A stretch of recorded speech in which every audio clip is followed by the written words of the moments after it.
Welcome to this session, which is on bricks or clicks. What kind of investment do economies need? And before I introduce the discussion, I will introduce the speakers, who are a very interesting group. So to my left is Mary Ng, who's Minister of International Trade, Export Promotion, Small Business and Economic Development of Canada. And I've discovered she's just arrived from Canada and is leaving very soon. This is quite an honor. Well, it's terrific to be here. And next to her is Ashwini Vaishnaw, who is Minister of Railways, Minister of Communications, and Minister of Electronics and Information Technology, India. And when I looked at this, I said, what's left for anybody else? I mean, that's the Indian, a pretty good chunk of agriculture, of course, but that's a pretty good chunk of the Indian economy, a very impressive combination. To his left is Khalid Humaidan, who's Chief Executive of the Bahrain Economic Development Board of Bahrain. And to his left is our representative of the private sector, Jenisch, who's Chief Executive Officer of Holcim of Switzerland. Now, I was very puzzled when I got this question, this session, but of course I never interfere, because it seemed to me very strange to imagine that it could be bricks or clicks. I mean, that was sort of an obvious reaction is bricks and clicks, and in what proportion. I then made the obvious crack, which is if we really did nothing but clicks, the whole of humanity will starve to death. So we still are physical beings, and we really rather like to live in physical environments and eat physical food and all the rest of it. But it is clearly true that we sort of measure intangible assets in a way that historically we haven't done. So that's in terms of the economic accounting. There's been a sort of revolution in economic accounting to take count of intangible assets, and I think that's also obviously true for corporate accounting. And so, and we think that intangible assets are very, and that's obviously right, very, very closely linked to our productive capacities, both directly in terms that they produce things we directly consume, and indirectly, which I think is probably more important, in the sense that they are intermediates into everything. Now, that's obvious. But I do think before we go into the discussion of what it means for technology policy, and that's the focus of what it means for policy, that it is worth remembering a point I've made many times in columns before, that ultimately all economic activity of human beings is the transformation of ideas into things we find useful, and ideas are the ultimate intangible assets. And without ideas, we have nothing. So in some sense, there's nothing new here. The wheel was an idea, a really quite important idea, and one shouldn't think that it is all new, but it's new in a conscious way we think about it. And of course, some of the most powerful technologies we have at the moment, AI, internet, are all part of this. So those are big issues. Now, the question we're going to address is, what does this mean for development policy, growth strategy? How do you deal with these notions in that context? So I'm going to start off with you, Mary. So what do bricks or clicks, and above all, the intangible economy mean for you in Canada? Well, thank you so much, Martin, and it's terrific to be here with you at WEF, and of course with my colleagues here on the panel. And since Martin has given us a very strict timetable, I won't go through all of the wonderful niceties that are here about each of my colleagues on the panel, and I'll get straight into the subject matter.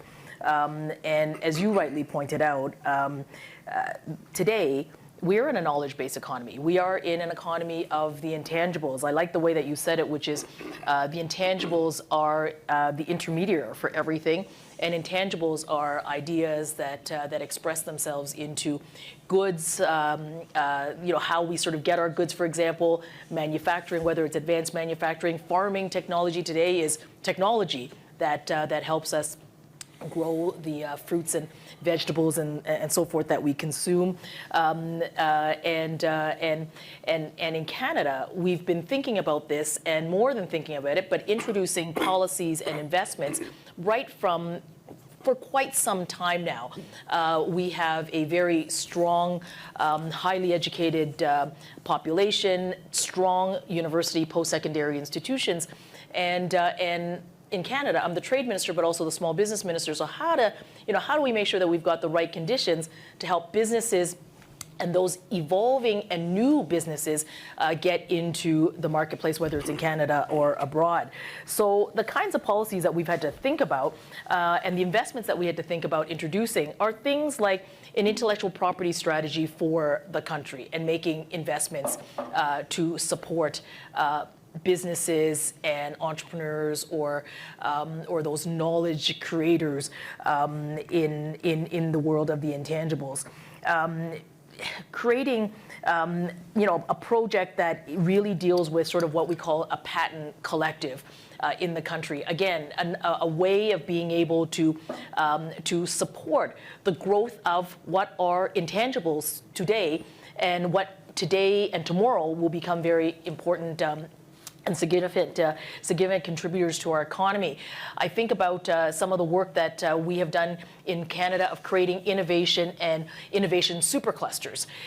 We decided in Canada that we would have 5 in advanced manufacturing, in oceans technology, in agri-food, and in proteins, in digital, because they are important to the economy of Canada. They build on the strength of Canada. But what are these superclusters? It is a combination and a deliberate collaboration between academia, big businesses, including multinationals, but also small, innovative entrepreneurs and companies that are in each of these clusters as a way of being able to develop the new technology, the new services, the new modality of the future through these superclusters. So in Canada, it's probably about $1 billion investment in the 5 superclusters across the country, and they become sort of a magnet for more innovation. But it also creates that practical capability of being able to scale up, or an ability for startups to scale and to grow through our economy. And Canada, as a population of just about $39 million, we scale up by growing into the international marketplace,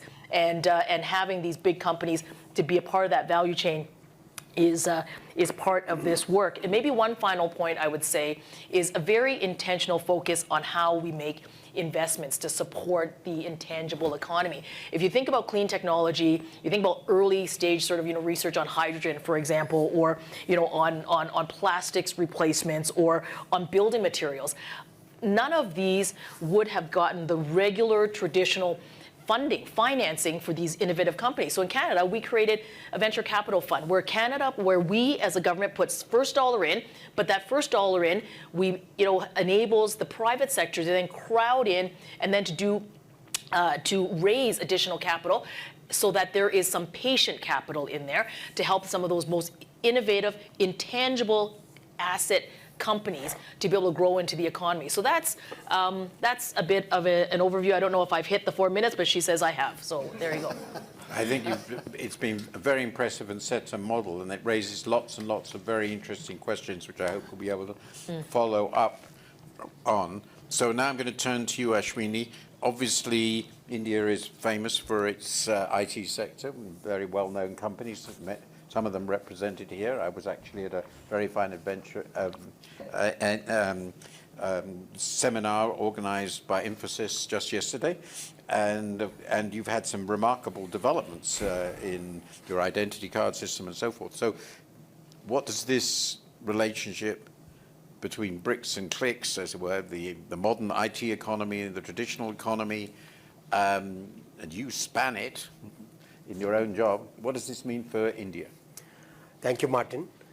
I'll make 3 points in this first 4 minutes. First point is, yes, you very rightly said, we need bricks and clicks. In our strategy, our Prime Minister Narendra Modi ji, he has put a very good emphasis, the right balance between investment-driven growth, where the brick and mortar industries also find exactly the same traction as the digital and the IT-related, IT and technology-related industries. How did that happen? That happened because a very wise choice was made, especially during the pandemic. Instead of splurging money on pure consumption, the way many other economies have tried to come out of the pandemic, Prime Minister Modi made a very clear choice that very focused consumption, but a huge emphasis on infrastructure investment. That investment strategy has helped us, and today we are out of the pandemic at a good, healthy growth rate of 6.9% and a very moderate inflation of about 5.8%. Traditionally, we have had inflation ranging from 5 to 7%, so 5.8% is purely as per the long-term trend that we have in the country. This has really helped balance the economy and create a template which is going to be good for the next 10 years. On the clicks side, huge emphasis on the India stack that was started in 2016 when Prime Minister launched the Digital India program. Now, again, a very innovative way of doing things. Unlike big tech monopolizing everything in some geographies, and unlike government doing everything in some other geographies, we created a public-private partnership model in which the government put its public fund in creating a very robust platform. Then everybody else joins. So I'll give one example, the payment platform. Payment platform, government started, government formed, created the platform. More than 300 banks joined it. Insurance companies joined it. E-commerce companies joined it. More than 800 startups have joined it. And 1.2 billion users have joined it. The net result is, in last December 2022, the digital payment transactions amounted to $1.5 trillion annualized basis. And that is, if you compare the total of US digital transactions, UK, Germany, France, combine the four, multiply by 4. It's more than that. So it's huge. And it's making such a big difference in the economy because it empowers the poorest of the poor, it empowers everybody, and people get access to technology which generally was in the domain of rich and the powerful. The third point I would like to make is bricks and clicks, again, a combination of policies which have really helped us bring electronics manufacturing to the country. 10 years back, it was negligible. Today, it is $87 billion electronics manufacturer. Just iPhone exports will be, the smartphone exports will be $9 billion this year. And the iPhone 14 is now made in India. The supply chain is shifting. This one is made in India, right? So supply chain is shifting and deepening component ecosystem is coming to the country. A very clear focus on bricks as well as clicks is giving us a good, sustainable growth path. Thank you. Thank you very much. And it underlines a view I've held for quite a long time, but I've obviously, as you probably know, followed India for quite a long time, since the 70s, and it underlines what I think is a very important point, is that over the next 10 or 20 years, it's pretty well overwhelmingly certain that India will be the fastest growing of the big economies, and it's very big. So I think anybody who hasn't in business and in other areas thought very, very seriously about what India will mean is really missing the point about where we are in the world. I think by now most people have got that, but I think you brought this out very, very clearly in this payment platform, which I know about, is an extraordinary thing. So now I will turn to Khalid Humaidan. Please, what is your view on bricks or clicks? Thank you very much, Martin, and thank you very much for the World Economic Forum. Very important topic. Intangible assets development of the digital economy is important. I'd like to focus on one aspect of that, which is talent We think that is key in order to develop the intangible world, the digital world. Talent is key, and what type of policies will help attract the talent to the right businesses. Three aspects of talent I think is worth discussing. It's the global aspect of talent, the local aspect of talent, and what businesses need in order to be able to attract talent. Global, we know talent is global. And there is not likely that any country is going to be fully self-sufficient when it comes to talent. There's a global nature of there, and the way talent is developing, becoming highly specialized, difficult to find everything you need in any country. Another aspect of talent is the local aspect. It's important. We know that young people, local, want to compete for the good jobs that are created in the digital economy that help create the intangible assets that we all desire. And businesses find it difficult. Obviously, one of the biggest challenges they have is to attract the talent. And with that, they would like support. Support in the flexibility to hire the talent, and they would like some support in the upskilling costs. There's a continuous investment that needs to be done in the talent in order for them to continue to be relevant, and businesses would like to find the right type of policies and support that they get from governments to help them continue to be the home for that talent. In Bahrain, we did something 2 decades ago, which is establishment of a labor fund that addresses what we thought were these aspects of talent, and it's founded on 3 principles. And it's a good example of what could or should be done, at least in our opinion. Is number 1, the government of Bahrain will not dictate or be intrusive and decide what nationality the talent should be that works for a company. Number 2, any company that's in Bahrain that would like to hire expatriate talent or global talent is free to do so. All we request in return is that they pay a small fee to the labor fund. We collect that money, and over the years it becomes a sizable amount of money, and that's the pool of money we use to train and upskill Bahrainis. Very, very powerful tool that we do, and I would like to just share with you one example of how this labor fund helped us attract businesses to Bahrain. Slightly over a year ago, Citibank was looking for a technology hub, and we were competing against other cities. They took a sample of the talent pool in Bahrain, they liked it, and they decided and committed, after all of their investigations and due diligence, is to commit to hiring 1,000 young Bahraini coders. Very good, but they're going to do it over time.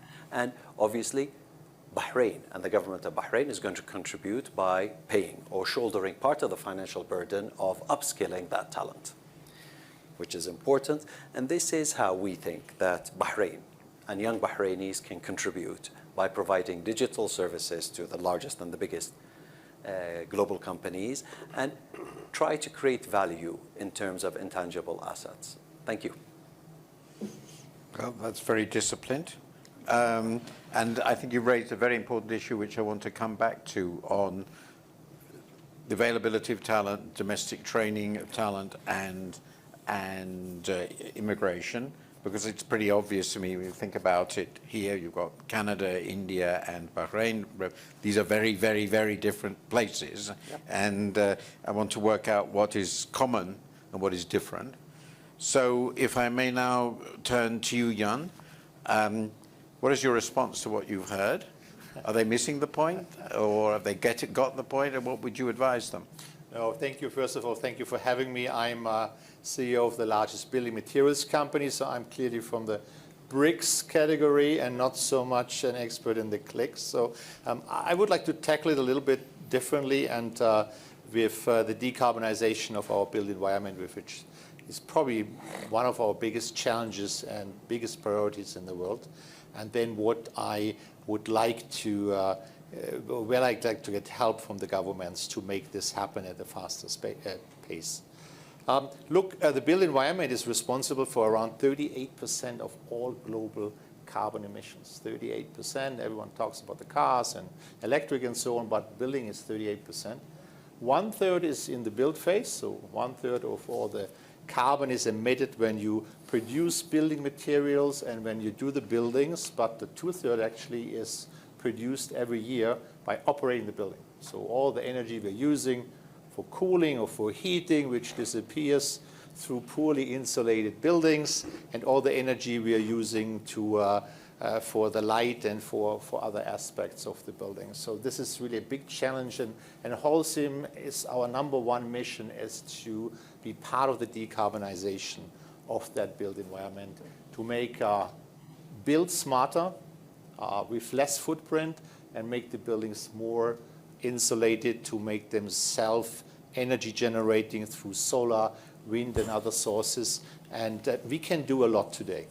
Let me share maybe one aspect where I need your help. So we have advanced quite a lot to decarbonize our own products.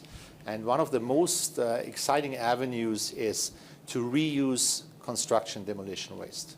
And you will be surprised how easy that can be done. So we take back the bricks and the concrete structure, and it's one of the easiest to recycle material in the world. You all hear the stories about other materials you can only downcycle. This product you can recycle infinite with no downcycling.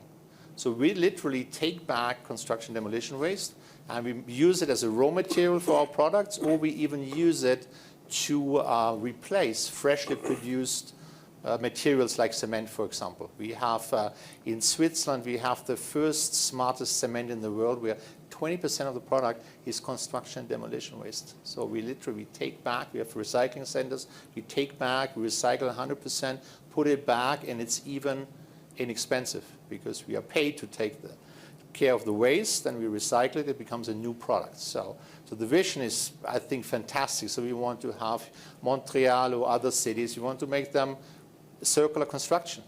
And it has so many advantages. It doesn't use fresh resources.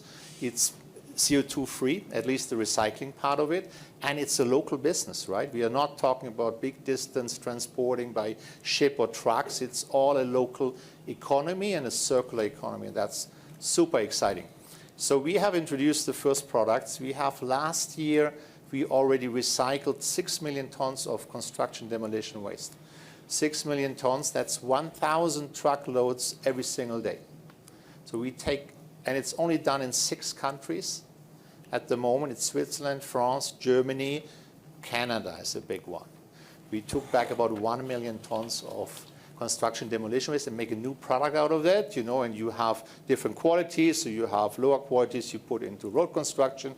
You have better qualities you put into concrete, and the championship recycling you can put even in the cement. So very exciting. And we are ready to go to 50% recycling content in our traditional construction products. What is the bottleneck, or let's say the area we need to accelerate are the building codes. So our products are ready. So I just shared with you 20% is already allowed in Switzerland. And this is not a niche product for us. That's our second biggest selling product as of today. And we're going to bring that to European Union. They take about 4 years longer to adjust the building codes and allow me to have this recycling inside the product. But then we already can go up to 35% of recycling. In practice, we can go up to 50%. So that's my just small inspiration of today. I wish we can work out an acceleration, building codes to make that circular recycling a reality in basically all our metropolitan areas. And we are local, we are inexpensive, we are CO2 free, and doesn't need that much. We are happy to make the investments for the supply chain, but we need the building codes to allow us to use those products. I hope I was not too practical in my brick world. Well, that certainly clicks for the modern, bricks for the modern era, as it were, thinking about, and I can't imagine a world in which we won't want buildings. So human beings have been doing that for quite a long time. So having them being more ecologically or less ecologically destructive as a process is obviously very, very important. There are quite a few questions that came out of this. I'll just follow up for about 10 minutes or so. And then we'll have about 10, perhaps a little bit more minutes for questions. So you can all think of your brilliant questions. The there are rules about questions. The most important, I generally fail, but I get somewhere towards it, is there's a difference between a question and a statement, and I want a question. And secondly, I promise you, most questions can be asked in one sentence. So please try, because it's impossible. And no, I have 3 questions stuff, or so that way we might get through it. I'm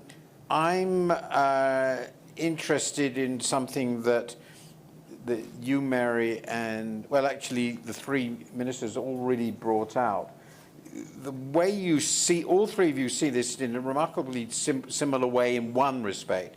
It's all public-private partnerships, essentially, with the public sector providing venture capital in conjunction with the private sector, providing skilled and education. That's clearly a public goal for the private sector. And you talk particularly about the creation of the platform as a public, that was essentially public creation. So talk a little bit more, each of you, about how you make public-private partnerships work, because we all know in practice it's very difficult, because usually in these situations, well, the private sector wants the public sector to bear all the risk, and the public sector wants to interfere all the time. And but you've got some very clean models. The public sector creating the platform is wonderful because you get around the platform monopoly problem, which God knows we've created in the West. So talk through each of you, ministers, how do you make those sorts of partnerships work? What have you learned about what works in the areas you're talking about, and what doesn't? So can I start with you, Mary? Yeah. When I think about the way in which we created the superclusters, for example, or the way that we've created sort of venture funding, but an organization, in Canada called Sustainable Development Technology Canada. I mean, what it really is a portion of a de-risking by government by contributing that investment upfront, knowing that the return on that investment is growth and jobs, right? I mean, so in my case, it's growth and jobs, and so that calibration it's a decision. It's a decision that government in public policy make that you want growth in this area, in the intangibles, then what kind of investment do you need to put in there in an effort to create the environment like a supercluster, or the actual investment that then raises additional capital, or a structure that actually is very focused on more patient capital for green technologies in particular.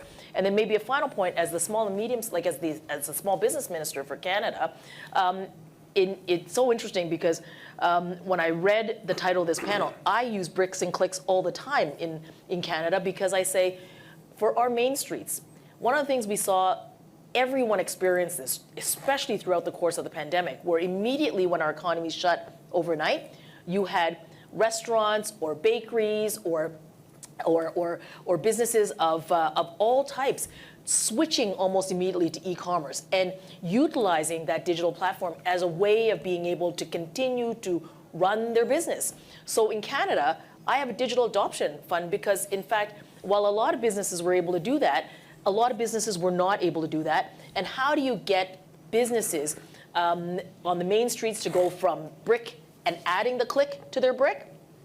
Or how do you help businesses like manufacturing companies that have used a certain, sort of methodology for processing, but to actually add robotics to it, to actually add digitization to it so that they can get greater productivity? In particular today, we have the lowest unemployment rate in Canada. So how do you leverage that particular investment in a way that then allows your companies, your small and medium-sized companies, to deal with both sort of the labor issue, but also deal with productivity? So those are the range of calibrations and thinking of how government puts their money in and how we invest, certainly in partnership with the private sector.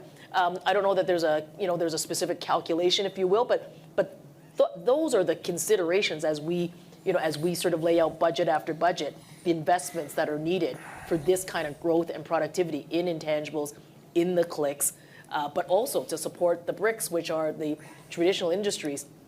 Canada is a resource-based country. We are an advanced manufacturing country. So how do you also encourage that digital, the click side to complement the changing nature of the economy on the BRICS side? What, Ashwini, if I may follow up, what, in different ways, has been described as a sort of catalytic role for government to provide, particularly what essentially, well, in different ways, public goods aspects of the development process. So providing the infrastructure and the funding for a supercluster is an obvious example. You're providing the platform is an obvious example. And is that really how you see it? Your role is catalytic in this way.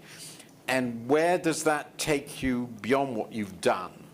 So you think about the future, you expect and hope for very clear, the Prime Minister's made this clear, rapid growth, and therefore lots of further innovation. So what further catalytic efforts do you think are justified to push the economy into these new innovative directions? So I'll give two very specific examples of how we created the public-private partnerships. One is from the BRICS economy, second is from the clicks economy. From the BRICS economy, let me give the example of the latest 180 kmph train that we have developed. Now, a train running at 180 kilometers per hour, there are about 8 countries in the world which have that kind of design capability. It's a very, very complex machine, believe you me. I'm an engineer by training. It's very difficult and very complex piece of engineering. How did we do it successfully in India? How did we design the entire thing, manufacture it in India? We, from the government side, first created a very large demand for it. So a very large order so that anybody who wants to put time, effort, and resources in it should get a sufficient headway, sufficient pathway for taking that product forward. Second, we created the basic framework of the design. Instead of making it a prescriptive or that kind of specification where you are typically buying from somebody, we created a design specification which is more like, okay, you do one thing, I'll do 2 things, you do 3 things, together we will design it. So that requires a lot of creative thinking. That's not very easy in public sector. I can vouch for it. It really requires a lot of creative thinking, and that's where our Prime Minister's resolve comes very clearly forward. And together we designed it, and the trains which are currently running on that technology, they have run like, if you cover the entire Earth, 58 times periphery. So these are very good stable trains from the BRIC economy, right? BRICS economy. From the clicks economy, developing a complete 4G, 5G telecom stack, because telecom is the backbone of entire digital economy. So, and there are only about 5 companies which have the complete end-to-end telecom technology stack. So, and people all over the world are looking for good, trusted solutions. So we put our software engineers and our hardware engineers together and started the development process. What normally takes 5 to 6 years, we thought of compressing it in a time frame of 2.5 years. And the solution has come out very well. Again, we took the core, which is the brain of the telecom network, the core network, in the government sector, in a public sector company. And the radio network, we opened it up to the private sector. So you can have multiple number of radio network players. They all talk to the same core. Just like the payment system, we developed the platform. So the core is here the platform. You can have multiple number of players in the radio. So sorry for being very technical on this. The net result of these two examples is, within next 3 years, India will emerge as a major export house in major exporting country for telecom technology and train technology.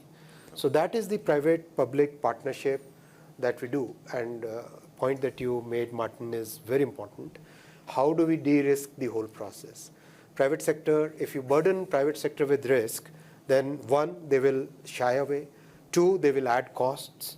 So it's very important, and government can take many of the risks which private sector cannot take. So how do we balance that out? If we create such contractual structures, such constructs, then I think we have a very good story forward. And we intend to, in India, we intend to replicate these experiences in multiple sectors, including clean energy, power equipment, in other heavy equipment, in mining equipment, in many more sectors, in defense manufacturing. Multiple sectors we intend to keep this growth momentum forward. This is essentially a much more sophisticated and subtle approach to industrial policy than we're used to, in the sense that you're trying to create new capabilities in your country, and I think it's true of you both, but you're trying to do it you're not through a public sector enterprise, but through creating an enabling environment in which the public sector facilitates the development of the private sector and plays this vital catalytic role. That's what you're trying to do. Exactly. How difficult, because India has, easy or difficult has it been to get the bureaucracy to do that, or have you actually had to create a new one? See, the challenges in public sector are, it's public's money. It's not my money or shareholders' money, right? So one has to be very careful about every dollar that you deploy. And we have very strong public auditor in our country. We have a very robust constitutional framework. So every dollar that we spend has to be done in a very transparent manner. So transparency is fundamental. Having competitive way of selecting your partner is fundamental to it. So creating structures and constructs which enable transparent, hassle-free, and competitive way of selecting the partners is the key to this. Let me just ask Khalid one question. Obviously very different, but from what you said, it sounded as though you were, as it were, this is perhaps the wrong metaphor, sort of fishing for investors who are interested in the region, I presume foreign technology companies, for example, Yes. and you want to persuade them that your country is the right place to go to. And you talked about talent as a key element in that. Are there other things do you go out looking for companies, sort of saying, well, here are 15, 20 companies that might be interested in, or we know are interested in doing something in your region, and we need to get them? And how do you do that? Very good question. Obviously our approach is targeted. We do know who can benefit the most. We have a good dialogue with many of the largest companies in the world. And we know what they're looking for. We know what we have to offer. We know when there is a match. And we have, obviously, a decent-sized team in Bahrain, and we have offices around the world in the largest economies around the world who help us identify those targets. That's part of the story. The other part of the story, we also know that there's a global shortage of coders, and we're willing to invest in a platform where we hire young Bahrainis, and we hire young global talent from all over the world, put it in a platform, and with that, the biggest companies in the world, and this happens, is we can have an agreement with SLAs and confidentiality and everything, where potentially a big bank or a big consulting firm or big telecom would say that I would need 600 coders for the next 6 months or 8 months, and this is what I'm willing to pay for them, and I want them to develop this. This is also something that we develop where we create its pull, and we create companies and businesses in Bahrain who have global aspirations and are able to service global companies as part of it. And the EDB is interesting. Public-private partnership, the agency reflects that. This is one of the things that we do. We're headed, our chairman is His Royal Highness Crown Prince Prime Minister chairman of the Economic Development. We report to the head of the government pyramid. Half the board is cabinet ministers, the other half is prominent private sector. We work together to represent investors, diversify the economy. Things are going well in 20 years. Oil used to represent 42% of the economy, today's 18% because of these efforts, because we're able to attract the type of investments that will help grow other sectors and make sure that the growth that we have is sustainable. Now, I've done very, very badly on time, but I think this was a very important discussion because what we are moving to clearly across the world is a new approaches to industrial policy. And the US has just got into this mega, I suspect, I'm really rather worried about effectively. And I apologize, Jan, but I'm going to go to the floor now. I'll take a couple of questions. They must be very brief. So does anybody want to ask a question that originates out of this discussion? Or do you now know everything you need to know? Oh, please, say who you are and ask your sentence question. Sure. Matt Guilford, young global leader working in Myanmar. Quick question. In cases where you cannot completely de-risk the investment, for example, in early stage companies, are you worried about taxpayer blowback from that if things fail? Okay. Well, I'll start with Canada and India. I can't imagine that taxpayer blowback is a significant issue in Bahrain, given the nature of the economy and who has all the money. So, perhaps the key point is, in a way, perhaps to turn around. How do you convince taxpayers that there's value for money in this, and that you're not just allowing some fat cats to get incredibly fat and we never get anything back?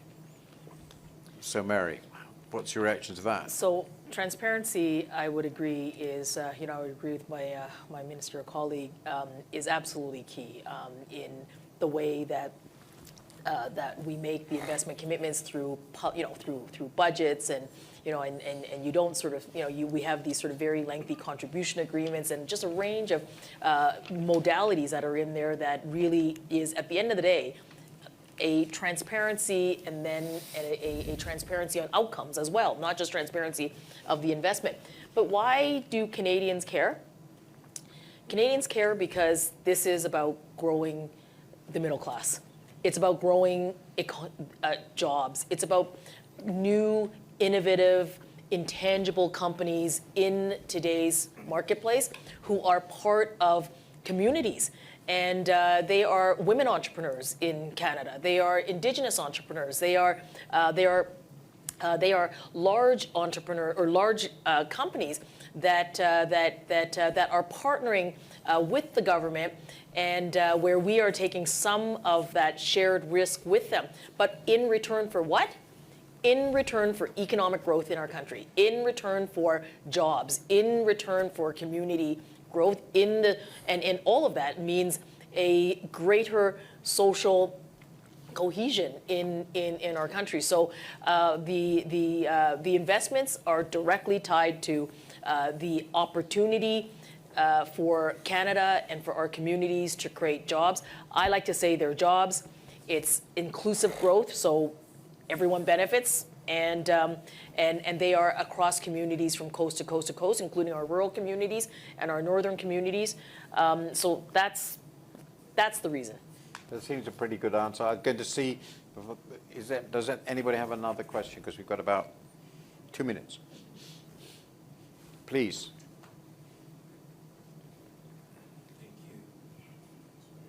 It works.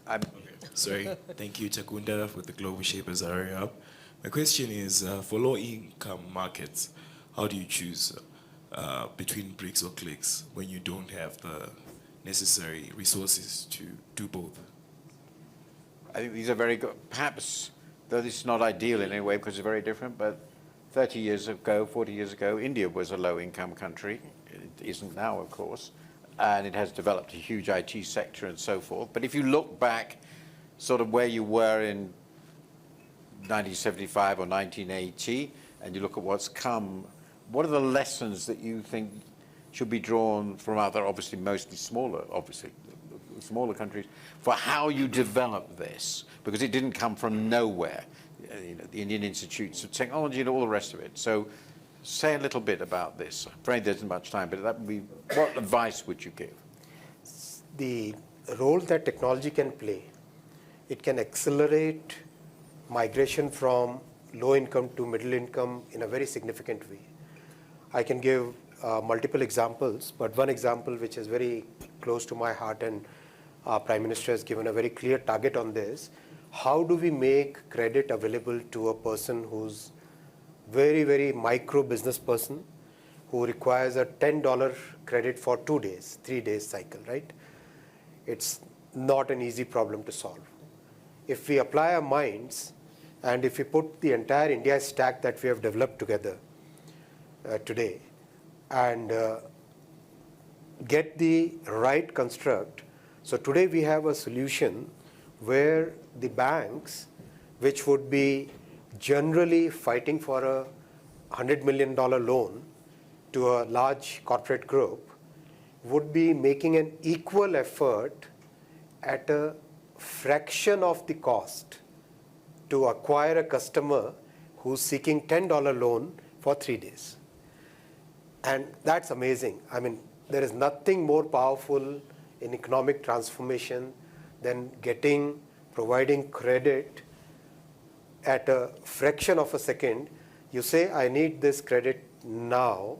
Within 1.5 minutes, the credit is sanctioned and the amount is actually transferred to your account.